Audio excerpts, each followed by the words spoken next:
Assalamualaikum warahmatullahi wabarakatuh. Nama saya Pipi Nur Alfaini dengan nomor NPM 19106310302226. Dalam video ini saya akan membahas mengenai rangkuman mata kuliah agama, dan video ini pun bertujuan untuk memenuhi tugas ujian akhir semester mata kuliah agama yang dibimbing oleh Bapak Iqbal Amar Muzaki, SPDI, MPDI.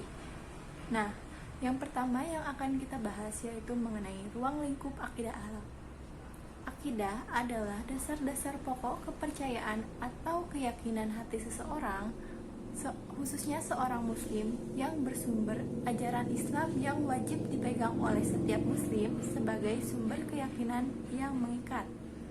Sedangkan akhlak sendiri secara etimologi berasal dari bahasa Arab yang artinya budi pekerti, perangai, tingkah laku, atau tabiat. Pada hakikatnya, hulk atau budi pekerti adalah kondisi, sifat yang telah meresap dari jiwa dan menjadi kepribadian, hingga dari situ timbullah berbagai macam perbuatan dengan cara spontan dan mudah tanpa dibuat-buat, dan tanpa melakukan pemikiran terlebih dahulu. Ruang lingkup akidah akhlak ini meliputi 4 aspek. Yang pertama, ilahiyat, yaitu pembahasan tentang segala sesuatu yang berhubungan dengan Allah Subhanahu wa Ta'ala. Yang kedua adalah ruhaniyat, yaitu pembahasan tentang segala sesuatu yang berhubungan dengan alam metafisik. Dan yang ketiga adalah nubuwat, yaitu pembahasan tentang segala sesuatu yang berhubungan dengan nabi dan kerasulan. Dan yang keempat yaitu sam'iyat, yaitu segala sesuatu yang hanya bisa diketahui lewat dalil nakli berupa Al-Quran dan As-Sunnah. Untuk selanjutnya, kita akan membahas mengenai ruang lingkup akhlak sendiri, yang dimana dibagi menjadi 3. Yang pertama, akhlak terhadap Allah. Yang kedua, akhlak terhadap sesama manusia. Yang ketiga, akhlak terhadap alam atau lingkungan. Dan selanjutnya, kita juga akan membahas mengenai fungsi akidah dalam Islam. Ada beberapa fungsi. Yang pertama, sebagai landasan seluruh ajaran Islam. Yang kedua, untuk membentuk kesolehan seseorang di dunia. Yang ketiga, untuk menyelamatkan seseorang dari keyakinan-keyakinan yang menyimpang. Yang keempat, untuk menetapkan sebagai muslim atau non-muslim. Nah, selanjutnya kita akan membahas mengenai syariat Islam dan ruang lingkupnya. Syariat Islam adalah sistem norma yang di dalamnya ada aturan-aturan yang mesti ditaati dan dipedomani oleh manusia. Syariat Islam ini merupakan implementasi dari keyakinan seseorang untuk menerapkan setiap aturan Allah Subhanahu wa Ta'ala. Contohnya, mahasiswa yang ingin wisuda dengan mengimplementasikan dan yakin dengan melaksanakan segala tugas-tugasnya.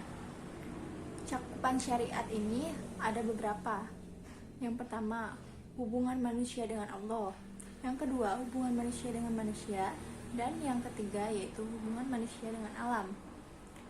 Orang-orang kadang merasa alergi dengan syariat Islam. Orang-orang menganggap sebagai ekstrim suatu syariat Islam ini, atau sering juga disebut dengan radikalisme. Padahal secara bahasa, syariat itu adalah jalan atau pola yang berarti suatu penunjuk kepada hal-hal yang baik. Akhlak adalah daya kekuatan atau sifat yang tertanam dalam jiwa dan mendorong perbuatan-perbuatan spontan tanpa memerlukan terlalu banyak pertimbangan dan pemikiran yang lama. Dalam garis besarnya, akhlak dibagi atas akhlak terhadap Allah atau Sang Khalik, yaitu pencipta, dan akhlak terhadap makhluk Allah. Akhlak baik merupakan manifest keimanan, karena orang yang beriman tentu memiliki kepribadian dan akhlak yang baik. Nah, sebagai suri tauladan, kita bisa mencontoh Rasulullah SAW karena mempunyai sifat akhlak yang mulia. Selanjutnya kita akan membahas mengenai takwa. Takwa atau berasal dari kata waka, yaki, dan wakiyah, yang artinya takut, atau arti lainnya juga adalah menjaga. Takwa adalah menjaga diri dari segala perbuatan dosa atau meninggalkan semua yang dilarang oleh Allah Subhanahu wa Ta'ala dan menjaga segala perintah dari Allah Subhanahu wa Ta'ala. Sikap takwa bisa membentengi diri kita dari duri-duri kehidupan yang membuat kita merasakan kekhawatiran dan ketakutan. Seorang hamba yang bertakwa adalah orang yang menghambakan dirinya kepada Allah dan selalu menjaga hubungannya dengan Allah terus-menerus. Yang ini pun akan menjadi kendali dirinya sehingga dapat menghindari dari kejahatan dan kemungkaran dan membuat diri menjadi konsisten pada aturan-aturan Allah Subhanahu wa taala. Selanjutnya kita akan membahas mengenai kedudukan akal dan wahyu dalam Islam. Wahyu ini dalam bahasa Arab yang artinya bersembunyi dan cepat. Wahyu berfungsi untuk memberikan informasi bagi manusia. Sebenarnya, wahyu secara tidak langsung adalah senjata yang diberikan Allah kepada nabinya untuk melindungi diri dan pengikutnya dari ancaman orang-orang yang tidak menyukai keberadaannya dan sebagai bukti bahwa beliau adalah utusan Allah Subhanahu wa taala. Kedudukan wahyu dan akal dalam Islam. Dalam Islam, akal memiliki posisi yang sangat mulia. Meski demikian, bukan berarti bahwa akal ini diberi kebebasan tanpa batas. Untuk memahami agama Islam, memiliki aturan untuk menempatkan akal sebagaimana mestinya. Sedangkan wahyu baik berupa Al-Quran dan hadis bersumber dari Allah Subhanahu wa taala. Wahyu ini merupakan perintah yang berlaku umum atas seluruh umat manusia tanpa mengenal ruang dan waktu, baik perintah itu disampaikan umum atau khusus. Apa yang dibawa oleh wahyu itu merupakan kesatuan yang lengkap, tidak terpisah-pisah.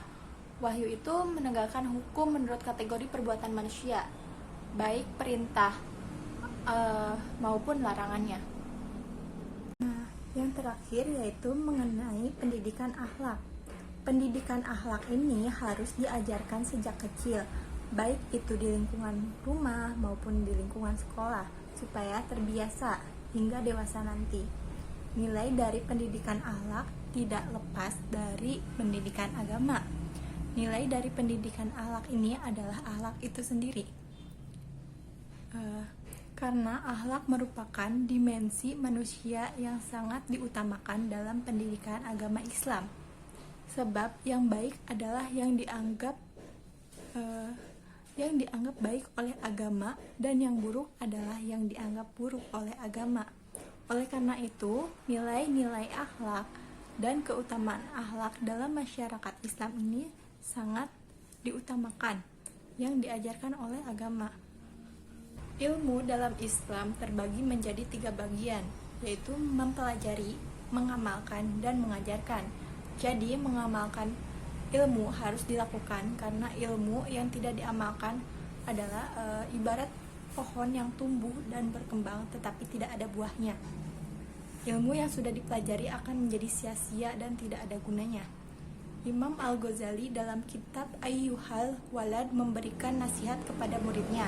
Ia juga menyampaikan sabda dari Nabi Muhammad SAW tentang ancaman bagi orang berilmu yang ilmunya tidak bermanfaat untuk diri sendiri maupun orang lain.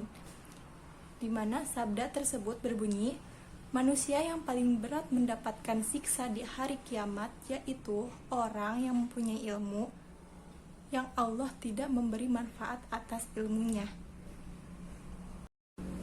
Sekian rangkuman materi yang dapat saya sampaikan. Terima kasih. Mohon maaf apabila ada kesalahan. Wassalamualaikum warahmatullahi wabarakatuh.